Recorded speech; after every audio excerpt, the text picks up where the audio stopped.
You've probably never heard of BlackRock, but trust me, BlackRock knows exactly where your money is. Right here in New York City, in an office building you'd walk past without a second thought. The fate of the entire global economy is being written. This isn't some chaotic Wolf of Wall Street trading floor. It's dead, silent. And in that silence, they're managing over $10 trillion. That's more money than Germany and Japan's entire economies combined. $10 trillion. Your brain literally can't process a number that big. BlackRock isn't just some company. It's a financial superpower that operates above countries. They own a piece of basically everything. Your phone, your car, the stuff in your fridge. So where does this insane amount of power actually come from? Well, it starts with one guy's spectacular failure. This story doesn't start with success. It starts with humiliation. 1986. A hotshot bond trader named Larry Fink was killing it at First Boston, the golden boy of Wall Street, making millions. Until one bad bet on interest rates cost his bank $100 million. Overnight, he went from hero to zero. That loss rewired Fink's brain. When he got fired, he didn't want revenge, he wanted answers. He became obsessed with one thing: risk. Not being able to see why he lost haunted him. He swore he'd never be blindsided by the market again. And that obsession? That's what BlackRock was built on. So in 1988, Fink and 7 partners started from scratch. One room, under the Blackstone umbrella. Their pitch was simple: manage people's money like it's our own, protect it at all costs. But here's the thing. They had a secret weapon. And it wasn't human. It was a machine.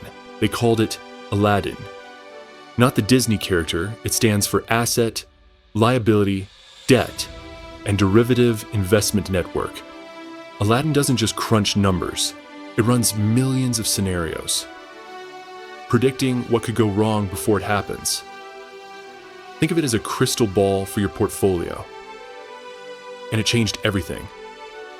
In the 90s, the world was freaking out. Globalization, digital everything. Banks, pension funds, insurance companies, they had no idea what they were doing anymore. Financial products were getting too complex. But Aladdin, it was like an X-ray machine. It could see through all the chaos. Here's where it gets brilliant. BlackRock didn't just use Aladdin for themselves. They started renting it out. Even their competitors came crawling. Hey, can you analyze our risk for us? Think about that. It's one of the smartest business moves in history. You're literally inside your rivals' heads. Then 2008 hit. Financial apocalypse. The whole world was burning, and governments, they were terrified. Who could they trust? Aladdin. The US Treasury literally called BlackRock. These banks are dying. What's inside them? Can we save them? BlackRock became the autopsy team for the global economy. BlackRock wasn't just advising. They were basically running the show. Bear Stearns' collapse. BlackRock was there. AIG bailout. BlackRock.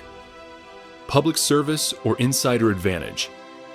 The line got real blurry, real fast. After the crisis, something else happened. People stopped trusting fund managers. They wanted passive investing. Set it and forget it. BlackRock's iShares ETFs were perfect. Low cost, automated, simple. Billions poured in, and they haven't stopped. Today, BlackRock is one of the biggest shareholders in Apple, Microsoft, Amazon, Google, you name it. When you buy a stock, chances are BlackRock already owns a huge chunk of that company. So, what does that kind of power actually mean? And Aladdin. It's not just BlackRock's anymore. Big banks use it. Pension funds use it. Even central banks use it. Everyone's plugged into the same system, which creates one terrifying question. What happens if Aladdin crashes?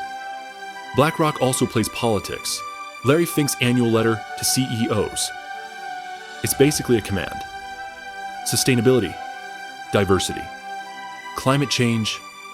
When Fink speaks, CEOs listen. Because if you ignore him, good luck raising capital. Of course, with power comes backlash. Conservative states are accusing BlackRock of woke capitalism. Progressives say they're just greenwashing. And honestly, both sides might have a point. BlackRock's power is terrifying because it's invisible. They don't run companies directly. They just vote, quietly sitting in thousands of boardrooms. But that quiet voice, it's worth trillions. Then there's the conflict of interest. BlackRock owns shares in competing companies in the same industry. Airlines? They own all of them. Does that kill competition? Maybe. Hard to prove, but makes sense. During COVID, the Federal Reserve called BlackRock again. They managed the bond buying program. Public money managed by a private company. Is that legitimate? Depends who you ask. BlackRock is also a data giant. Aladdin tracks trillions of transactions every single day. They know market trends better than any government. And information is power. BlackRock's got a monopoly on it. No financial institution in history has ever had this kind of reach. Not even Rockefeller's Standard Oil. They controlled supply, BlackRock controls allocation. That's scarier. They're also getting into housing. Institutional investors, including BlackRock managed funds, are buying up single-family homes and renting them out. Is the American dream of home ownership being killed by Wall Street algorithms? BlackRock says their role is small, but the symbolism hits hard. So maybe this isn't about villains or heroes at all. Maybe it's about a system that grew so large, so efficient, and so interconnected that no single person truly controls it anymore. A machine built to reduce risk, optimize capital, and stabilize markets that now quietly shapes the entire global financial landscape. Not by force, not by conspiracy, but by design. Fink talks a lot about purpose. Companies need to serve society, not just shareholders. Noble, right? But here's the problem. Who elected Larry Fink to decide what that purpose should be? When policy is driven by asset managers instead of voters, where does accountability go? As the world changes, BlackRock adapts. Crypto, AI, green energy. They're not just betting on the future, they're funding it.